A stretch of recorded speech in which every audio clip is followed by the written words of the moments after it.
네, 계속해서 우리 사도행전 7번째 시간 예수 그리스도의 이름으로라는 제목으로 말씀 함께 살펴보겠습니다.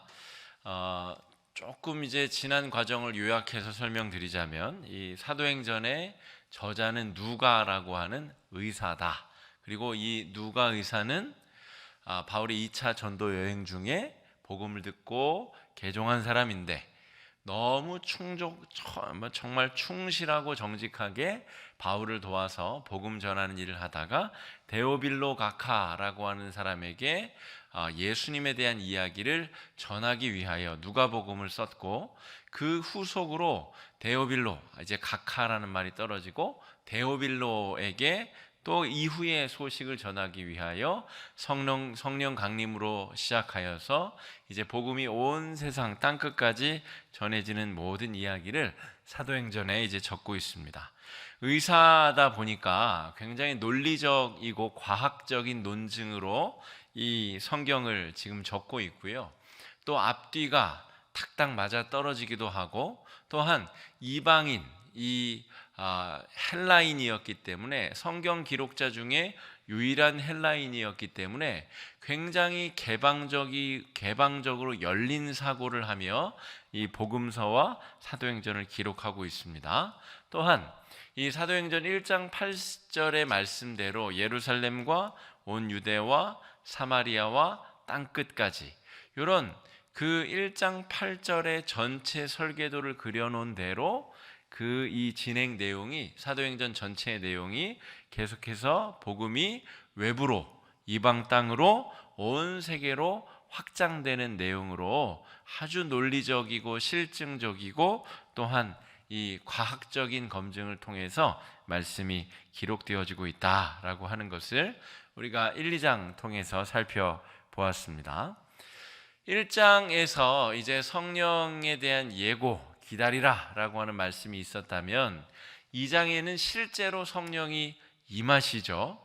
그리고 3장부터는 실제로 성령이 임한 개인과 성령께서 임한 공동체에게 무슨 일이 벌어지는가, 2장에도 물론 그 공동체의 변화에 대한 기록이 나와 있습니다만, 그 내용이 개인으로부터 공동체, 그리고 변화받은 공동체가 세상으로 어떻게 확대되어 가는가라고 하는, 이렇게 확대되는 그 어떤 마치 율동감 있는 어떤 동작처럼 아주 자세하고 또 이 논리적으로 이 기승전결이 아주 잘 들어맞게 묘사가 되고 있습니다.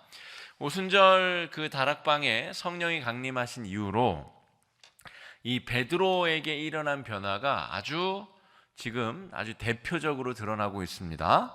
성령이 임하신 다음에 120문도, 우리 11명의 사도, 우리 마띠아까지 12명의 제자 그룹 사도와 또 그의 10배에 해당하는 이제 제자 공동체 약 120문도가 함께 마가의 다락방에 모여 있었다는 것이죠. 그런데 성령이 강림하신 이후에 베드로가 변화되게 되는데 아주 놀라운 변화를 일으키게 됩니다. 하룻밤 사이에 예수님을 모른다고 3번이나 그 입을 통해 예수님을 부인했었던 베드로가 입을 열어서 많은 사람들에게 아주 강력하게 예수의 복음을 증거하게 됩니다. 그래서 그 설교를 듣고 3,000명이나 되는 사람들이 회심하고 세례받고 예수의 제자가 되기로 결정했다는 것이죠.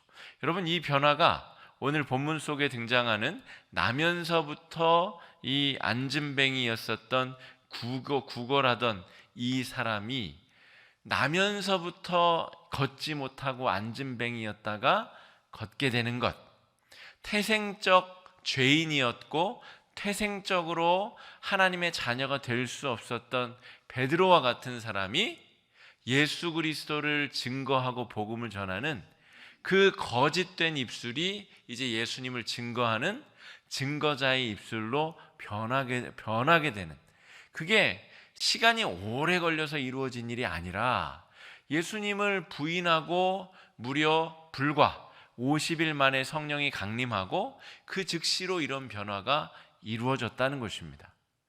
바울만 하더라도 회심 이후에 아라비아 사막에 가서 3년간이나 기도하며 자기 자신을 깨트리는 시간을 갖습니다. 그런데 이 베드로의 변화는 그와는 완전히 차원이 다른 성령 강림으로 말미암아 아주 급속도로 변화가 이루어진 어떤 사례입니다. 그러므로 변화의 주체가 베드로라고 볼 수 있을까요? 없을까요? 변화의 주체는 베드로가 아니에요. 베드로가 가진 준비된 인격이나 준비된 언변이나 준비된 어떤 지식을 가지고 지금 설교를 한 것이 아니란 말입니다. 성령이 임하셔서 성령이 가르치는 은사를 주시고 또 지식의 은사, 지혜의 은사와 또 담대하게 전할 수 있는 담대함의 은사와 여러 은사를 주셔서 그 짧은 순간에 그 거짓 입술이 진리를 증거하는 입술로 변화되었고, 그 내재적인 변화가 베드로 안에 완전히 지금 이루어지게 되었다. 그것이 지난주 우리 2장까지 살펴본 내용의 말씀입니다. 성령이 우리 안에 임하시면 무슨 일이 벌어지는가 라고 하는 것을 제가 내재적 요인 3가지 또 외재적 요인 이렇게 좀 살펴보려고 합니다. 성령 강림이 일어나면 우리 안에 매일매일 어떤 일이 벌어져야 되는가? 지금 자신의 삶을 들여다보시고 이런 변화가 내 안에 일어나고 있지 않다 그러면 심각하게 다시 한번 자신의 신앙을 점검해 보셔야 되는데, 첫 번째는 은혜가 깨달아져야 됩니다. 그러니까 보혜사의 보혜, 이 두 번째 은혜 해자의 그 해는 우리가 매일매일 은혜가 깨달아지는 존재입니다. 성령이 임하시면 내가 교만해지고 자기 자랑이 늘어나고 자기 이야기가 늘어가는 것이 아니라 예수에 대한 생각, 예수의 십자가의 보혈이 매일매일 떠오르고 매일매일 회복돼야 돼요. 아침에 눈을 뜨면 주님 또 생명 주셔서 감사합니다. 이 아침을 먹을 수 있는 기력이 있고 먹을 음식이 있고 오늘 하루라는 시간을 나에게 주셔서 감사합니다. 모든 것이 예수 그리스도 때문에 나에게 새롭게 주어진 삶이다 라고 하는 은혜가 깨달아져야 돼요. 근데 일어났는데 막 짜증이 가득하고 막 화가 나고 분노가 치밀어 오르고 막 뭘 해도 기쁘지 않고, 만약에 지금 여러분이 그러시다면 우리 안에 계신 성령께 우리 삶의 주권을 더 내어드려야 되는 아주 중요한 기로에 서 있다는 점을 살피셔야 됩니다. 성령이 그렇다고 우리 마음에 안 계신 게 아니에요. 우리 마음에 막 짜증이 나고 분노가 일어난다고 해서 성령이 떠나신 것은 아니나, 성령님은 강제로 우리 마음에 복종을 요구하시는 분이 아니라 자발적 순종, 어떤 신학자는 이것을 달콤한 순종 이렇게도 부릅니다. 달콤한 순종. 순종은 힘든 거잖아요, 그죠? 나를 억지로 그분께 맞춰야 되는 게 순종인데, 달콤한이라고 하는 수식어가 붙으면 이것이 그렇게 함에 있어서 내 안에 참된 기쁨이 있다, 이런 표현입니다. 그러니까 성령께서 내 안에 주권, 이 주도적인 역할을 하고 계실 때 우리 안에서는 그런 변화가 일어난다는 것인데, 은혜가 깨달아지는 것. 매일매일은 기본이고 더 좋은 것은 우리 수도원 전통을 제가 수도원에서 일과가 어떻게 진행되는지 저번에도 말씀드렸는데, 아침에 말씀 묵상하고 아침 먹고 노동하다가 점심 먹기 전에 회당에 이 성전에 모여서 다시 자신의 오전의 삶을 돌아보고, 그리고 점심 먹고 하루 열심히 살고 또 저녁 먹기 전에 또 성전에 가서 자기 자신을 말씀 앞에 살피고, 그러니까 최소한 이 수도원에서 수도하는 수도사들은 최소 3번, 5번 이상 늘 은혜를 깨달아지는 삶을 통하여 자신이 지금 왜 살아있는지, 어떤 은혜를 경험하고 있는지, 무슨 일을 하고 있는지를 확인하고 인생을 살아간다라고 하는 것입니다. 그러니까 지금 뭐 하고 있냐면, 성령이 임했을 때 우리 안에 매일매일 벌어져야 되는 일, 첫 번째, 은혜가 깨달아져야 된다. 은혜가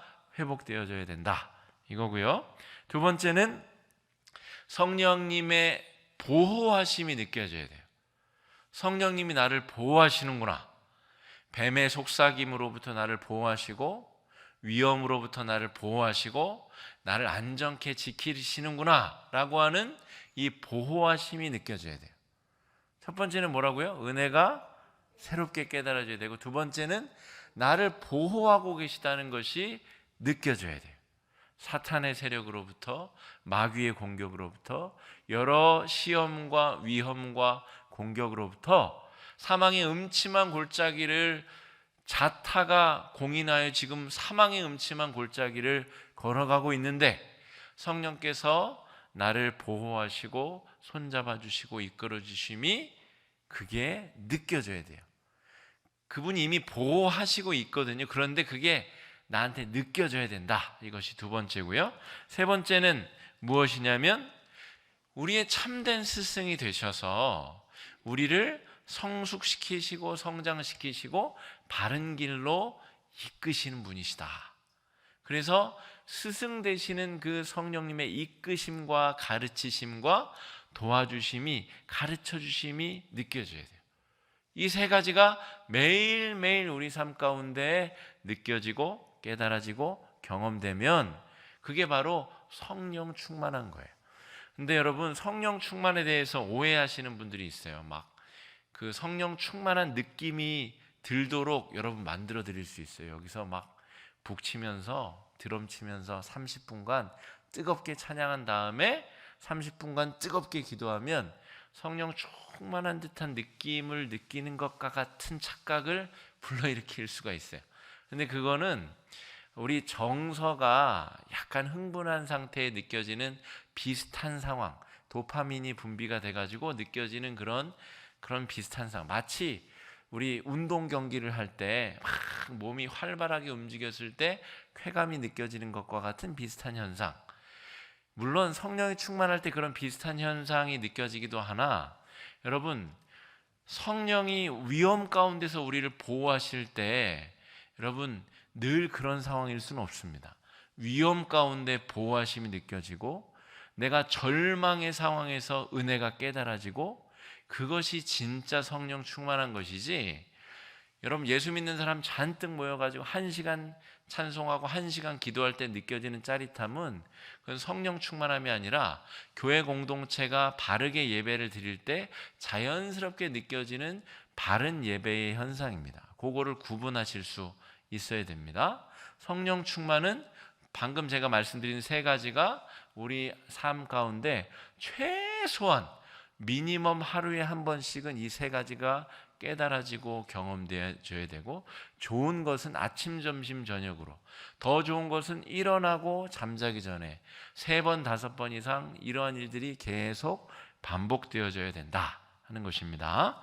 또 이렇게 되게 되면, 이건 지금 내재적인 현상을 말씀드린 거, 우리 안에 성령이 우리 안에 충만했을 때 내 안에 느껴지는 변화가 이 세 가지인데, 이런 일이 있으면 여기서 끝이냐? 그게 아니에요. 오늘 3장 1절에서부터 10절까지 이야기는 베드로에게 임한 성령이 성령 충만했을 때에 베드로 안에 성령의 임재가 머물러 있을 수 없다는 거예요. 그 성령의 임재가 2장에서 살펴본 건 뭐죠? 공동체 전체로 확장이 돼요. 그래서 자기의 재물을 내놓고 필요한 사람 갖다 써도 전혀 아깝지 않은 상태.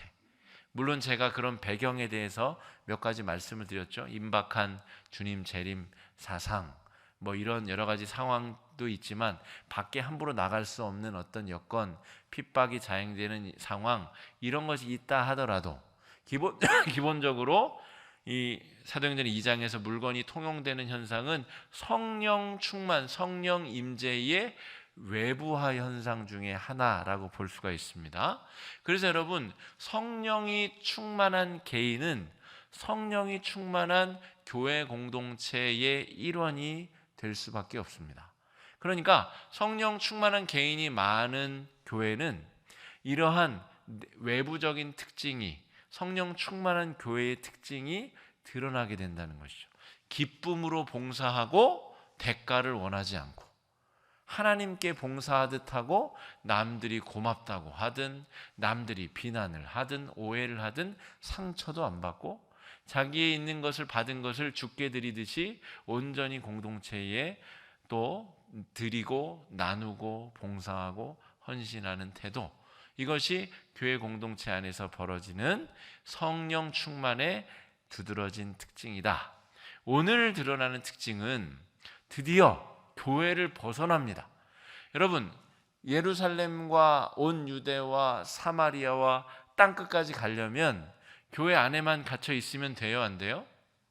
절대로 어떻게 땅끝은 고사하고 뭐 예루살렘 언저리 여리고까지도 못 내려가죠. 그런데 예루살렘과 온 유대 땅과 원수처럼 이방인처럼 여기는 사마리아 땅까지 복음을 전하고 심지어 저 미개한 바바리안들, 저 미개한 이 그 원시 민족들에게까지 복음을 전한다고 하는 것은 보통 성령의 역사를 가지고는 불가능한 일이다라고 할 수가 있겠습니다. 여러분, 제가 작년에 7월에 부임하고 나서 1년 한 2개월, 3개월이 지났죠. 근데 제가 작년에 부임하고 나서 깜짝 놀랄 일들 몇 가지를 경험한 것 중에 하나는 작년만 해도 교회로 항의 전화를 제가 많이 받았어요. 교회 일 보고 있으면 전화가 와서 대짜고짜 막 화를 내고 도대체 말이야 시끄럽다고.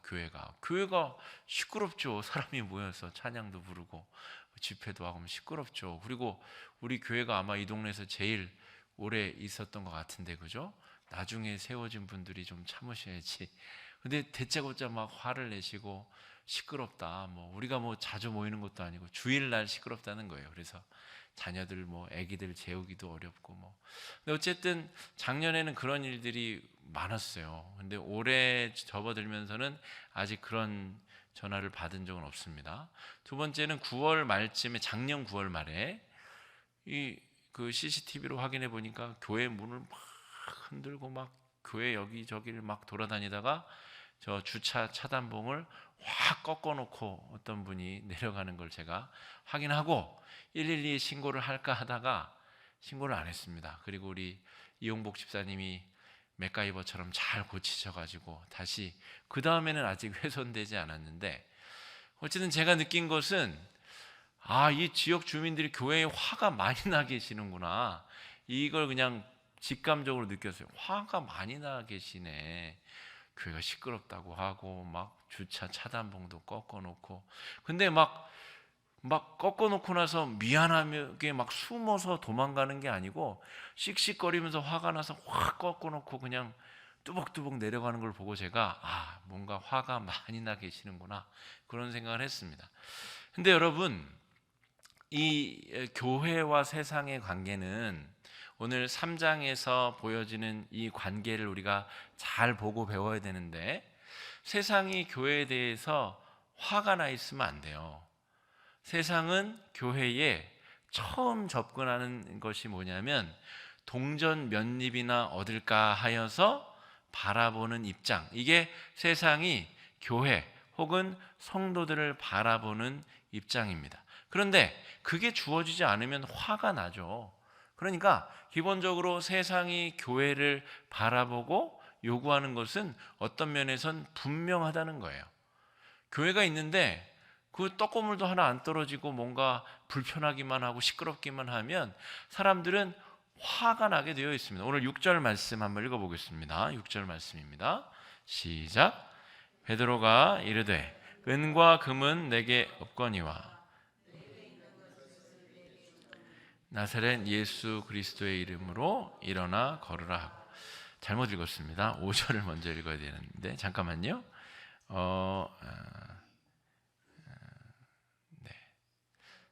5절 말씀 한번 읽어보겠습니다. 시작. 그러니까 그들에게서 무엇을 얻을까 하여 바라보거늘 이라고 이야기하죠. 그러니까 동전 몇 잎을 얻기 구걸하기 위하여서 이 지금 앉은 뱅이가 지나가는 베드로와 요한에게 동전을 요구했다는 것입니다. 그러니까 세상은 교회에 뭔가를 요구하게 되어져 있습니다. 그리고 그 기대하는 바는 베드로와 요한이 주려고 하는 것을 상상도 못한 채로 요구하는 것이죠. 이를테면 교회가 세상에 주차 자리를 요구할 수도 있어요. 또 교회가 세상에 무언가를 더 필요한 것을 달라고 할 수가 있습니다. 오늘도 어떤 유치원에서 연락이 와서 토요일 날 차 2대만 될 수 있게 허락해달라 그래서 2대밖에 안 오냐고, 더 오셔도 된다고 그랬는데 차 2대를 좀 될 수 있게 여기 뭐 아이들 행사한다고 그래서 열심히 되시라고. 그래서 여러분, 세상은 교회에 무언가를 계속 요구하는데 주차 자리 정도? 아니, 교회는 그거보다 더 놀랍고 더 뜨겁고 우리가 경험하는 이 성령의 충만과 성령의 임재와 성령의 다스리심과 우리가 얻은 이 구원의 기쁨, 우리는 그것을 주고 싶은데 세상은 우리에게 동전 몇 입 요구한다는 것이죠. 그 사이의 간극을 어떻게 메울 것이냐, 혹은 우리의 능력으로 메울 것이냐, 성령의 능력으로 메울 것이냐, 오늘 본문이 이야기하고자 하는 주제는 그것입니다. 그래서 여러분, 성령 충만함이 이루어지면 우리에게서 외부적으로 어떤 기운과 에너지들이 뿜어져 나가게 되는데 그게 대표적으로 성령의 9가지 열매입니다. 그래서 어떤 사람은 성령 충만함이 임하게 되면 그것이 아까 말씀드린 대로 은혜가 깨달아지고 보호받고 그 다음에 선생님의 인도하심을 받는 아이처럼 쑥쑥쑥 그 믿음과 인격과 신앙이 자라나게 되면 그것이 외부적으로 뿜어져 나갈 때에 똑같은 모양으로 외부적으로 뿜어져 나가는 것이 아니라 어떤 사람에게는 기쁨, 그 사람은 무슨 일이 있어도 기쁜 얼굴로 하고 기쁨을 뿜어내고 감사가 입에 달려져 있고, 어떤 사람은 담대한 마음으로 자신의 삶을 뚫어나가기도 하고, 어떤 사람은 봉사의 모습으로 그것이 드러나기도 하고, 어떤 사람은 하나님의 정의, 공평과 정의를 실현하기 위하여 열심히 세상을 향하여 예언자적 외침을 외치기도 하고, 그래서 같은 성령이 임했는데 우리가 어떤 사람이느냐에 따라서 외부적으로 그러한 열매들이 뿜어져 나가게 된다. 그래서 여러분, 성령 충만은 이 내부적, 내재적인 지표, 아까 말씀드린 3가지 지표와 외부적인 지표, 이 2가지를 동시에 점검해 봐야 됩니다. 아, 나 성령 충만한 사람이야. 그리고 막 어떤 사람들이 막 기도 받으러 가잖아요. 신령한 선교사님, 신령한 목사님, 신령한 뭐 전도사님한테 기도 받으러 막 기도원에 두고 막 가고 막 그러잖아요.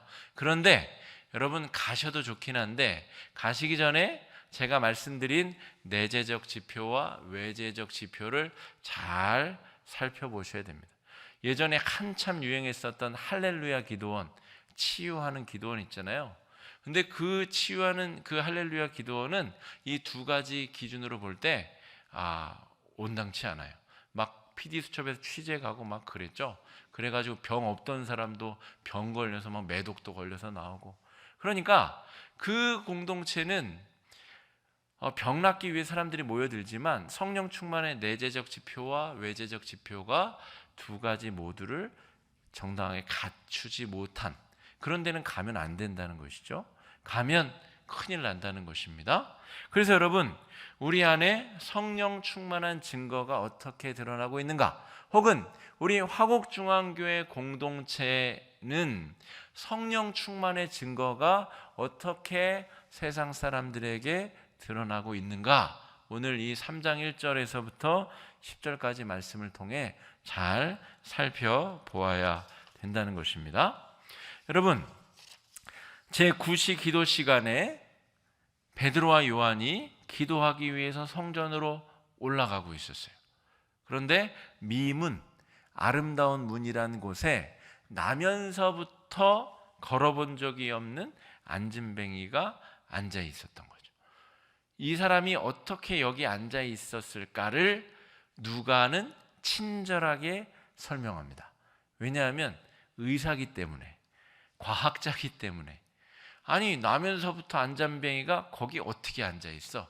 왜냐하면 사람들이 거기다가 땜에다 갖다 놓기 때문에 구걸해서 먹고 살도록.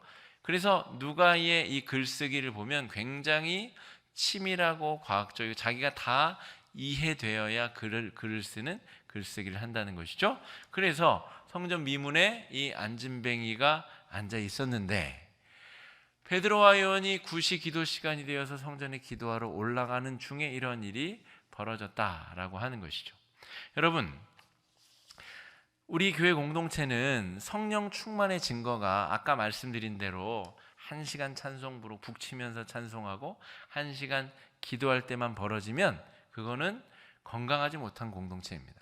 베드로와 요한이 성령 충만했음에도 불구하고 마가의 다락방 안에만 갇혀 있었어요? 아니에요? 아니에요. 일상적인 경건 생활을 하기 위하여 올라가다가 일이 벌어졌어요. 그러니까 성령 충만함과 성령 충만의 증거는 부흥의 날만 경험되어지면 그건 잘못된 공동체입니다. 일상적인 자리에서, 이를테면 우리 목요 은빛 학교 어르신들 막 그 식사 준비하기 위해서 주방에서 땀 뻘뻘 흘리고 있는 그 순간에 성령 충만함의 증거가 그때 드러나야 되는 거죠. 우리 주일학교 교사들이 아이들하고 막 씨름하고 아이들하고 막 그 부둥켜 안고 그러고 있을 때 성령 충만의 증거가 그때 드러난다는 것이죠. 우리 주부들이 사랑하는 우리 가족들 밥 먹이기 위해서 새벽에 일어나서 쌀 씻다가 성령 충만의 증거가 그때 드러난다는 것입니다. 그러니까 성령 충만이 그때 사도행전 2장 그 앞부분에 그때만 반짝 막 외국어 방언하고 막 그때만 반짝 드러나는 거면 그거는 가짜라는 것이죠.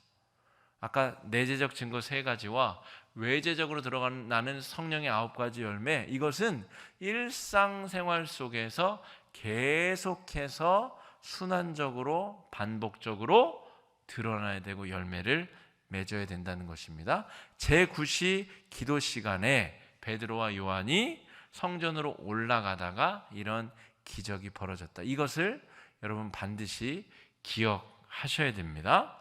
그래서 이 사람을 만났는데 베드로와 요한이 성전에 들어가려 함을 보고 구걸하거늘 4절에 보면 베드로가 요한과 더불어 주목하여 이르되 우리를 보라 하니, 베드로와 요한이 우리를 봐라 라고 이야기를 하고 있습니다.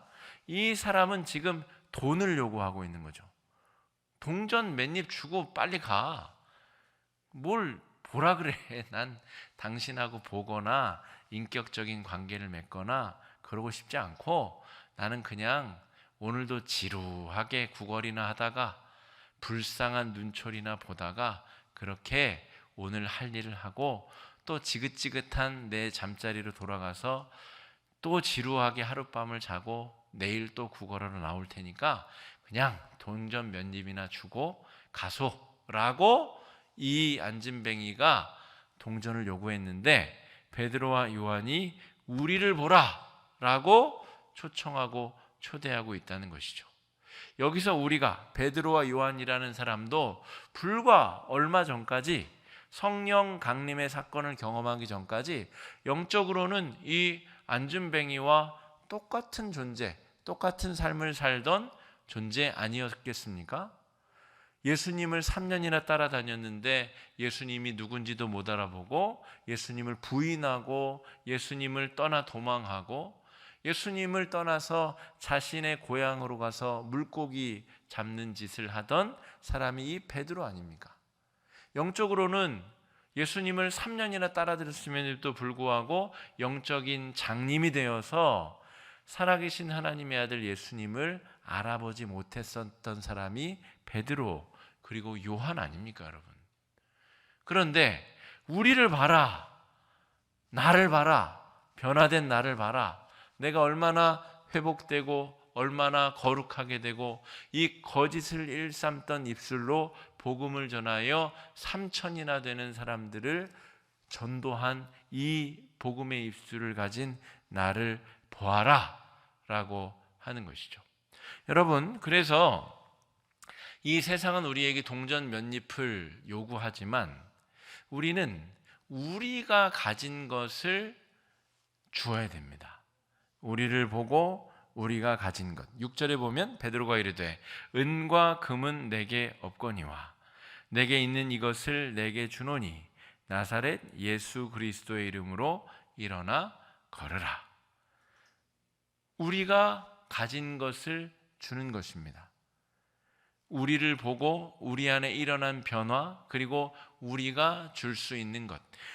여기 베드로와 요한이 은금이 많았으면 어떡할 뻔했습니까? 은금 던져주고 그냥 지나쳐 갔겠죠.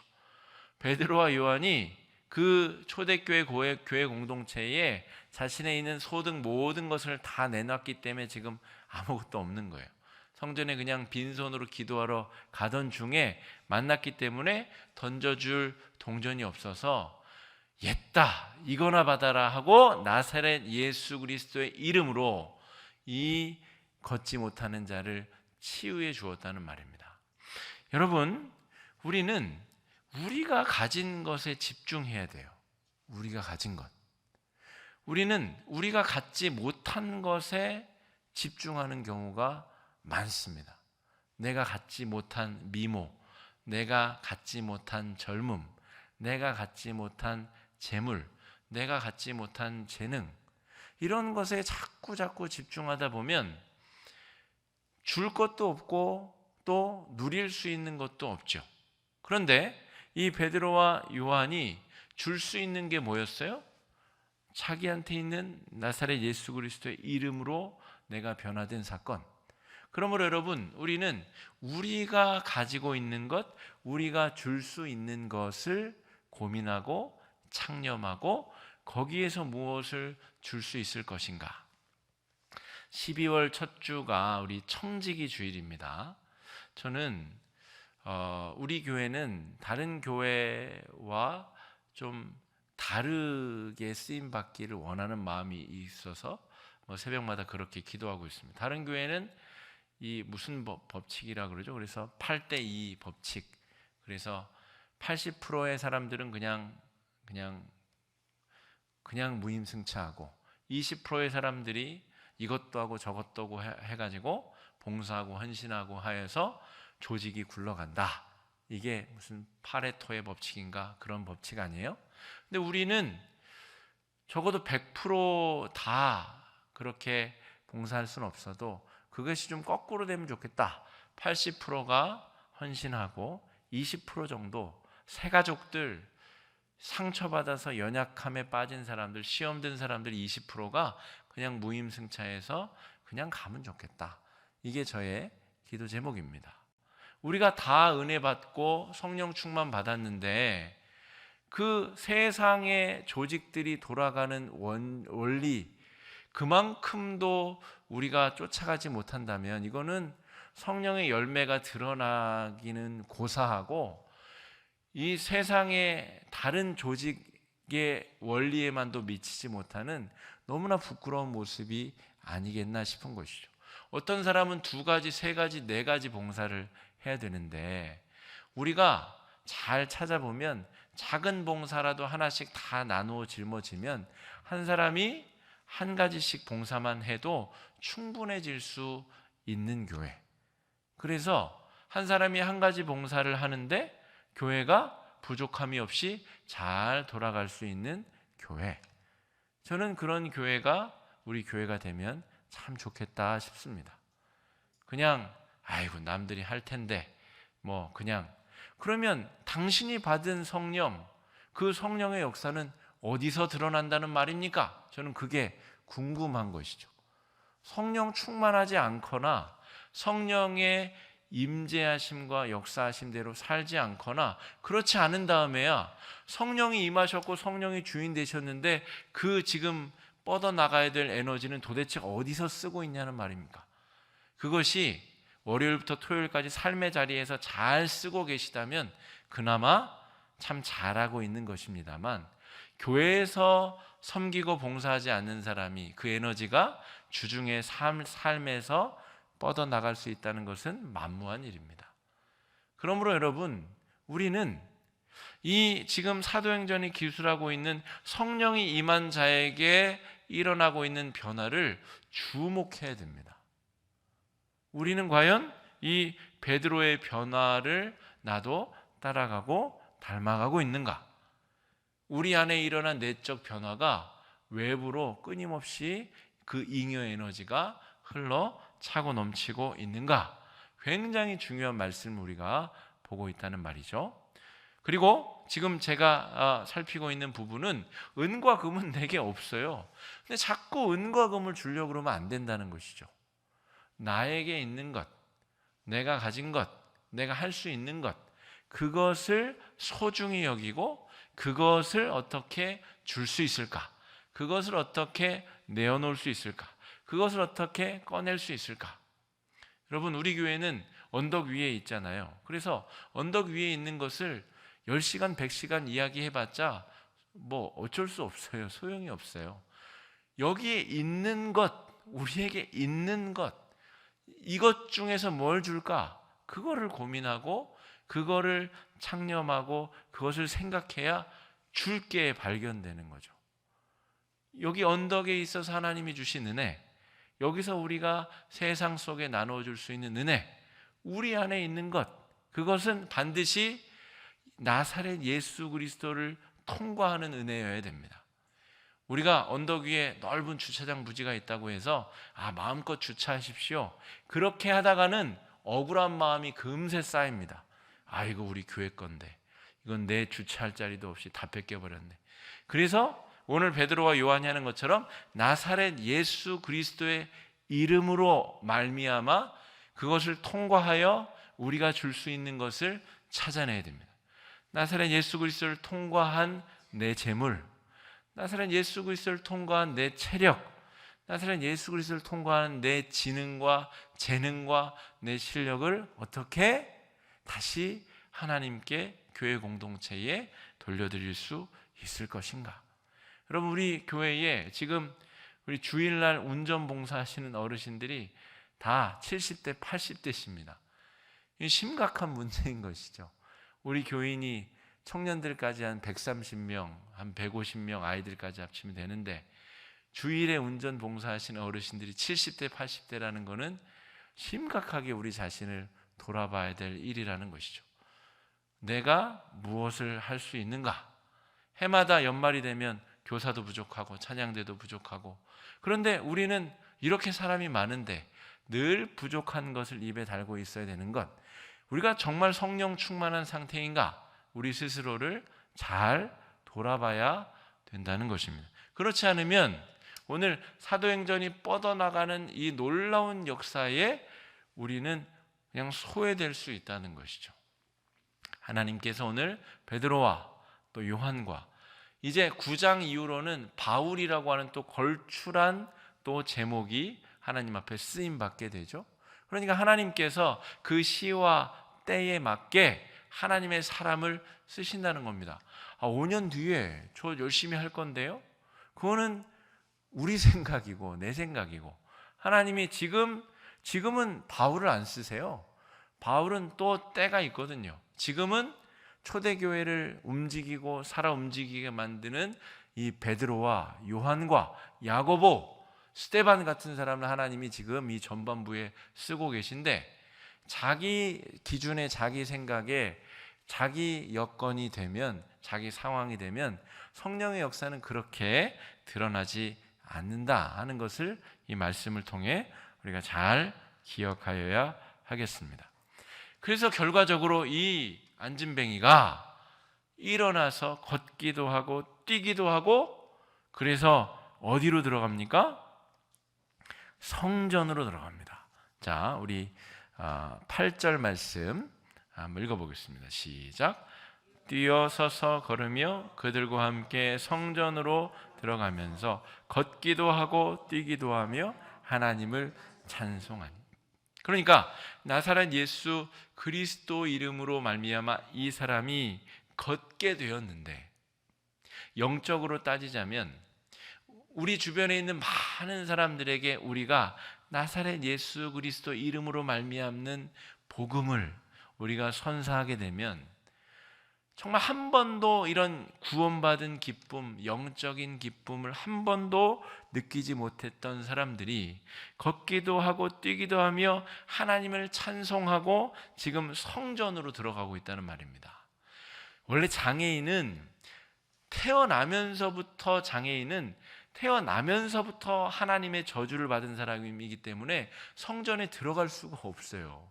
그래서 여러분, 여기서 8절에 이 사람이 성전에 들어갔다는 것은 정말 감격에 찬 고백입니다.